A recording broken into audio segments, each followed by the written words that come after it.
रानात आमच्या पाणीच पाणी झालंय। 2-3 एकराची लागण 3 महिने झाले केलती, तर त्याच्यात खत टाकला, माणसं लावली, खुरपून घेतलं, तर आता पाणीच पाणी झालं या। सगळं वाटोळं झालं, आमच्या घरात पण पाणी शिरलं या।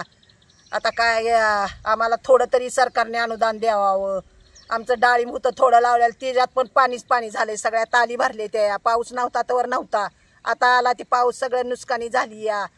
लोक मिळत नाहीत तरी गरीब अशी लावून माणसं लावून कामं करून घेतली, पण आम्हाला काय हातीपदरी आमच्या लागलं नाही।